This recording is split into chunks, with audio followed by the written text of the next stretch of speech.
வணக்கம். நம்ம எல்லாருடைய வாழ்க்கையிலையும் இழப்புங்கிற ஒரு விஷயம் கண்டிப்பா குறுக்கிடும். அது ஒரு வேலையா இருக்கலாம், இல்ல ஒரு உறவு, இல்லைன்னா நம்ம உயிராவே நினைக்கிற ஒருத்தரா கூட இருக்கலாம். இப்போ கேள்வி என்னன்னா, இந்த இழப்பு நம்மள உடைக்கிற ஒரு சக்தியா, இல்ல நம்மள நாமே ஆழமா புரிஞ்சுக்க உதவுற ஒரு கருவியா? இந்த ரெண்டுக்கும் நடுவுல ஒரு மெல்லிய கோடு தான் இருக்குன்னு நீங்க எங்ககிட்ட பகிர்ந்த இந்த ஆதாரங்கள் சொல்லுது. ம். ஆமா. இன்னைக்கு நாம ஆன்மீக ஆசிரியர் எக்கார்ட் டோலேயோட 2 முக்கியமான உரைகளை ஆழமா அலசப் போறோம். இதுல அவர் இழப்ப ஒரு முடிவா பார்க்காம ஒரு புது தொடக்கத்துக்கான வாசலா எப்படி பார்க்கலான்னு விளக்குறாரு. ம். ஒன்னு நம்ம அகங்காரம் சம்பந்தப்பட்ட இழப்புகள், இன்னொன்னு ரொம்ப ஆழமானது. தன் மகனை இழந்த ஒரு தாயோட கேள்விக்கு அவர் சொன்ன பதில். இந்த உரையாடலோட நோக்கம் அந்த இழப்போட இருண்ட தருணங்கள்ல கூட ஒரு ஆன்மீக விழிப்புணர்வுக்கான வாய்ப்பு ஒளிஞ்சிருக்கு. அதை எப்படி கண்டுபிடிக்கிறதுன்னு பார்க்கலாம். சரி. இந்த உரையாடல டோலேயோட ஒரு அற்புதமான மேற்கோளோட தொடங்கலாம்னு நினைக்கிறேன். அகங்காரம் இழந்ததுக்காக அழும்போது ஆன்மா கண்டதை நினைச்சு மகிழுது. ஆமா, இது ரொம்ப ஆழமான வரி. கேட்கறதுக்கு ரொம்ப கவிதையா இருக்கு. ஆனா நடைமுறையில இதுக்கு என்ன அர்த்தம்? அகங்காரம் எதை இழக்குது, ஆன்மா அப்படி எதை கண்டுபிடிக்குது? இதுதான் சொல்லப்போனா டோலேயோட போதனைகளோட மையமே. அவர் இதுக்கு குறைதல், அதாவது டிமினிஷ்மெண்ட்னு ஒரு வார்த்தையை பயன்படுத்துறாரு. குறைதல். ஆமாம். அதாவது நம்ம அடையாளத்தோட ரொம்ப நெருக்கமா நம்ம பிணைச்சு வச்சிருக்கிற ஏதோ ஒண்ணு இழக்கிறது. அது நம்மளோட சமூக அந்தஸ்து, பணம், நம்ம ஆரோக்கியம், அழகு, ஏன் நம்ம திறமைகள் கூட இருக்கலாம். ஓ, அகங்காரத்தை பொறுத்த வரைக்கும் இது ஒரு மரணஅடி மாதிரி. ஏன்னா அகங்காரம்னா என்ன? நாம சேர்த்து வச்ச கதைகள், அடையாளங்கள் அதானே. கரெக்ட். அது உடையும் போது நான் யாருங்கிற கேள்வி நிக்கும். அதனால அது பயந்து துன்பத்துல மூழ்கிடும். ஆமா, அந்த உரையில கூட டோலே அகங்காரம் எப்படி புலம்போன்னு ஒரு நாடக மாதிரியே செஞ்சு காட்டுவார். ஆமா ஆமா. ஐயோ, என்னால இதை தாங்கவே முடியல, என் வாழ்க்கை முடிஞ்சுது, இது ரொம்ப கொடூரமா இருக்குன்னு சொல்றது. நம்ம எல்லாருமே நம்ம வாழ்க்கையில எங்கேயாச்சும் ஒரு இடத்துல மனசுக்குள்ள இப்படி புலம்பிருப்போம். அது ரொம்ப தத்ரூபமா இருந்துச்சு. உண்மைதான். ஆனா தோழி என்ன சொல்றாருன்னா, இந்த துன்பம் தான் ஒரு திறவுகோள்னு. திறவுகோலா? ஆமா, அகங்காரம் அதோட உச்சக்கட்ட வழியில இருக்கும்போது தான் நாம அந்த அடையாளங்களை தாண்டி நான் உண்மையில யாருன்னு தேட ஆரம்பிக்கிறோம். அந்த வெளிப்புற அடையாளம் உடையுது இல்லையா, அப்போ உள்ள இருக்கிற ஆழமான மாறாத ஒண்ணு வெளியே வர ஒரு வாய்ப்பு கிடைக்குது. அதாவது நாம யாரு இல்லைன்னு அந்த இழப்பு நமக்கு காட்டுது. சரியா சொன்னீங்க. அந்த நேரத்துல அது நரக வேதனையா இருக்கலாம். ஆனா பல வருஷம் கழிச்சு திரும்பி பார்க்கும்போது, நல்ல வேளை அன்னைக்கு அது நடந்துச்சு, இல்லனா நான் இன்னும் அதே சின்ன வட்டத்துக்குள்ள சிக்கியிருப்பேன்னு நாம நன்றி கூட சொல்லுவோம். இதுக்கு அவர் சொல்ற ஒரு உதாரணம் ரொம்ப அதிர்ச்சியா இருந்துச்சு, அதே சமயம் ரொம்ப சிந்திக்க வச்சது. அந்த வால் ஸ்ட்ரீட் கதை தானே? ஆமா, ஒரு பெரிய நிதி மோசடி செஞ்ச ஒருத்தர் ஒரே நாள்ல தன்னோட கோடிக்கணக்கான பணம், புகழ் எல்லாத்தையும் இழந்துடுறாரு. ஆனா அந்த இழப்ப அவரோட மகன்களால தாங்கிக்க முடியல. ஒருத்தர் தற்கொலை செஞ்சுக்கிட்டாரு, இன்னொருத்தர் மன அழுத்தத்தால வந்த புற்றுநோயில இறந்துட்டாரு. ம். அந்த கதைய சொல்லும்போது தோலே ஒரு மாதிரி இருண்ட நகைச்சுவையோட சொல்லுவாரு. யாராச்சும் அந்த பசங்க கிட்ட போய் கவலைப்படாதீங்க, உங்க அப்பா பணத்தை இழந்தது நீங்க உங்களையே கண்டுபிடிக்க ஒரு அற்புதமான ஆன்மீக வாய்ப்புன்னு சொல்லியிருந்தா என்ன ஆயிருக்கும்னு கேட்பாரு. ஆமா, அது கேட்கவே ஒரு மாதிரி இருந்துச்சு. அது கேட்க விசித்திரமா இருக்கலாம். ஆனா அதுக்கு பின்னால இருக்கிற உண்மை என்னன்னா, இந்த ஆன்மீக புரிதல் நமக்கு இல்லாததால நம்ம பல பேர் இந்த வாய்ப்பை தவற விட்டுடுறோம். எப்படி? அகங்காரம் அந்த இழப்பை ஏத்துக்கிட்டு கரையறதுக்கு பதிலா இன்னும் கெட்டியாயிடும்.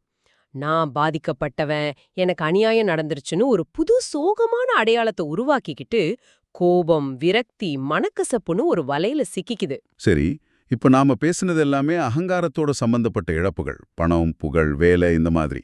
ஆனா எல்லா இழப்புகளும் அப்படி இல்லையே. சில இழப்புகள் நம்ம உயிரே உழுக்கிற மாதிரி இருக்கும். நம்ம ஆன்மாவுல ஒரு பகுதி அறுத்தெடுத்த மாதிரி இருக்கும். ஆமாம். அந்த மாதிரி ஒரு ஆழமான துக்கத்தை டோலேயோட இந்த கருத்து எப்படி அணுகுது? இதுதான் லிஸ்ன்னு ஒரு பெண் அந்த உரையில கேட்கறாங்க. தான் மகனை இழந்தவங்க, அவங்களால நிகழ்காலத்துல இருக்கவே முடியல. கடந்த கால நினைவுகளுக்கும் நடக்கவே நடக்காத எதிர்கால கற்பனைகளுக்கும் நடுவுல ஒரு ஊசல் மாதிரி ஆடிட்டு இருக்கிறதா சொல்றாங்க.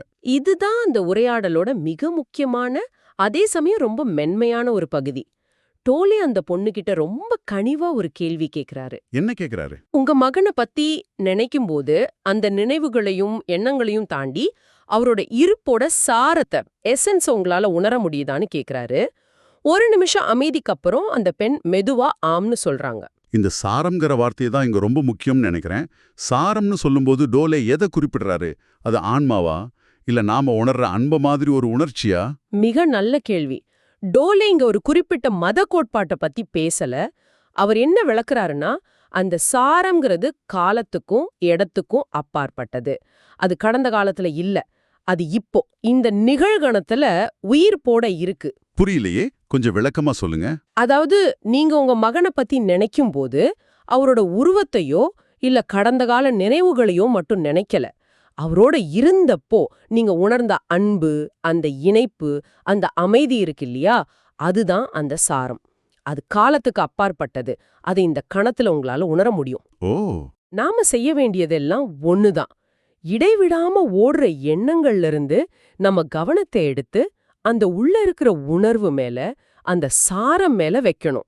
இது ஒரு முற்றிலும் புதுமையான பார்வை. அப்போ நாம நேசிச்சது அந்த உடலையோ உருவத்தையோ மட்டும் இல்ல, அந்த உருவம் இல்லாத அழியாத சாரத்தை. ஆமா, அந்த சாரம் எப்போ நம்ம கூட நிகழ்காலத்துல இருக்கு. ஆனா ஒரு நிமிஷம், இது கேட்க நல்லா இருக்கு. நடைமுறையில தன் குழந்தையை இழந்த ஒரு அம்மா கிட்ட போய் உங்க மகனோட சாரத்தை உணருங்கன்னு சொல்றது அவங்க வலியை குறைச்சு மதிப்பிடுற மாதிரி ஆயிராதா? நிச்சயமா. இத சொல்றது சுலபம், ஆனா செய்யறது ரொம்ப கஷ்டம்னு டோலிவுக்கே தெரியும். அவர் ஒரு உடனடி தீர்வை கொடுக்கல. அப்புறம் காலப்போக்குல நம்ம கண்ணோட்டத்தை எப்படி மெதுவா மாத்துறதுன்னு ஒரு வழியத்தான் காட்டுறாரு. இங்கதான் அவரோட துன்ப உடல், அதாவது பெயின் பாடிங்கிற கருத்தும் வருது. ஓ ஆமா, நம்மளோட கடந்த கால வலிகளோட மொத்த தொகுப்பும் நமக்குள்ள ஒரு ஆற்றல் மாதிரி தங்கியிருக்கும். ஆழமான துக்கத்துல இருக்கும்போது இந்த துன்ப உடல் ரொம்ப தீவிரமாகி நம்ம எண்ணங்களையே அது இறக்க ஆரம்பிச்சிடும். நம்மள நிகழ்காலத்துல இருக்கவே விடாது. ஆமா, மேலும் மேலும் சோகமான எண்ணங்களை உருவாக்கி நம்மள முழுசா இழுத்துடும். அந்த சாரத்தை உணர்ற பயிற்சிங்கிறது இந்த துன்ப உடலுக்கு தீனி போடுறத நிறுத்துறதுக்கான ஒரு வழி. அப்போ துக்கங்கிறது ஒரு மாயையா, இல்ல அந்த உணர்வை நம்ம மதிக்கவே வேண்டாமா? ஏன்னா உளவியல் ரீதியா துக்கத்தை கடந்து போக சில படிநிலைகள் இருக்குன்னு சொல்றாங்களே, கோபம், மறுப்பு, இந்த மாதிரி. டோலே துக்கத்தை மறுக்க சொல்லல, அத உருமாற்றம் செய்ய சொல்றாரு. உருமாற்றமா?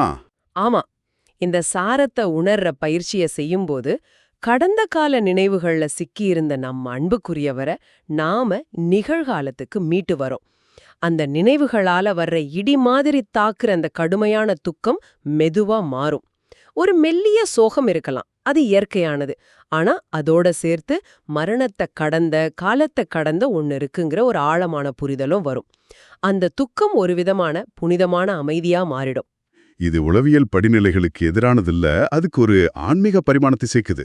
சரியா சொன்னீங்க. துக்கத்துல மூழ்கிறதுக்கு பதிலா துக்கத்தின் வழியா நாம ஆழமா போறோம். சரி, இந்த மாதிரி அகப்பயிற்சிகள் இல்லாம தோலை ஒரு விசித்திரமான ஆனா சுவாரஸ்யமான ஒரு ஆலோசனை கொடுக்கறாரு. கல்லறைகளுக்கு போக சொல்றது. ஆமா, அப்பப்போ கல்லறைகளுக்கு போய் நடக்க சொல்றாரு. முதல்ல கேட்கும்போது இது கொஞ்சம் பயமாவும் சோகமாவும் இருக்கு. இதுக்கு பின்னாடி என்ன தத்துவம் இருக்கு? இது ஒரு விதமான மெமெண்டோ மோரி தியானம் மாதிரி. லத்தீன்ல அதுக்கு மரணத்தை நினைவில் கொள்ளுன்னு அர்த்தம். நாம நம்ம தனிப்பட்ட இழப்போட போராடும்போது இது எனக்கு மட்டும் ஏன் நடந்துச்சுன்னு ஒரு எண்ணம் வரும் பாருங்க. ஆமா, அது நம்மள ரொம்ப தனிமைப்படுத்திடும். கரெக்ட். ஆனா ஒரு கல்லறையில நடக்கும்போது அங்க ஆயிரக்கணக்கான கல்லறைகளை பார்க்கும்போது மரணங்கிறதே எவ்வளவு உலகளாவியது, எல்லாத்துக்கும் அது எவ்வளவு இயல்பானதுன்னு நமக்கு புரியும். அது பிரபஞ்சத்தோட ஒரு தவிர்க்க முடியாத இயல்பான பகுதின்னு உணர்றது ஒரு விதமான அமைதியை கொடுக்கும். நான் மட்டும் இந்த துயரத்துல தனியா இல்ல, இது வாழ்க்கையோட ஒரு அங்கம்ங்கிற அந்த பரந்த புரிதல் நம்ம தனிப்பட்ட துக்கத்தோட கூர்மைய குறைக்கும். இத விளக்க அவர் பௌத்த துறவிகள் பிணவரையில தியானம் செய்யறதையும் குறிப்பிடுறாரு. ஆமா, அதுவும் இந்த அழியாத மரணமற்ற ஒன்ன உணர்றதுக்கு தான். நிலையற்ற வடிவங்களுக்கு பின்னால இருக்கிற நிலையான ஒன்ன தெரிஞ்சுக்க. ஆஹா, அது பணமா இருந்தாலும் உறவா இருந்தாலும் இல்ல நமக்கு ரொம்ப பிரியமான ஒருத்தரோட உடலா இருந்தாலும் அங்க கிடைக்கிற வாய்ப்பு ஒண்ணுதான். ஆமா, ஒரு வெளிப்புற வடிவம் நம்ம வாழ்க்கையிலேருந்து போகும்போது உள்ள இருக்கிற வடிவமற்ற, காலமற்ற, அழியாத அந்த சாரத்தை கண்டுபிடிக்க ஒரு கதவு திறக்குது. அகங்காரம் அந்த கதவை பயத்தோடு பாக்குது. ஆனா ஆன்மா அதுதான் உண்மையான வீட்டுக்கு போற வழின்னு உணருது. அப்படியானா இந்த ஆழமான உரையாடல்ல இருந்து நம்ம எடுத்துக்க வேண்டிய முக்கியமான விஷயங்களை தொகுத்து பார்க்கலாம். சரி. முதல்ல, குறைதல் அல்லது இழப்புங்கிறது அகங்காரத்துக்கு ஒரு வேதனையான அனுபவமா இருந்தாலும் அது நம்மளோட உண்மையான சுயம் எதுன்னு கண்டுபிடிக்க ஒரு சக்தி வாய்ந்த வாய்ப்பை கொடுக்குது. ஆமா. இரண்டாவதா, ஒரு குழந்தைய இழக்கிற மாதிரி மிக ஆழமான துக்கத்துல இருக்கும்போது கூட எண்ணங்களை தாண்டி நம்ம அன்புக்குரியவங்களோட அழியாத சாரத்தை இந்த நிகழ்கணத்துல நம்மால உணர முடியும். இந்த பயிற்சி துக்கத்தோட தன்மையை மெதுவா மாத்தும். சரி. இறுதியா, நீங்க சிந்திக்கிறதுக்காக ஒரு கேள்வி. இந்த ஆதாரங்கள் என்ன சொல்லுதான்னா, வெளிய ஒரு வடிவத்தை இழக்கும்போது, உள்ளே இருக்கிற வடிவமற்ற அழியாத ஒண்ண நீங்க கண்டுபிடிக்கலாம். ஒருவேளை இழப்புன்ற உணர்வே ஒரு தோற்றமா இருக்குமோ? உண்மையான எதுவும், அதாவது அன்பு, இணைப்பு மாதிரி சாரமான விஷயங்கள் ஒருபோதும் இழக்கப்படுறதில்ல. அதோட வடிவம் மட்டும்தான் மாறுதுன்னா, உங்க வாழ்க்கையில நீங்க சந்திச்ச அல்லது சந்திக்கிற இழப்புகள இந்த புதிய கண்ணோட்டத்துல நீங்க எப்படி பாப்பீங்க?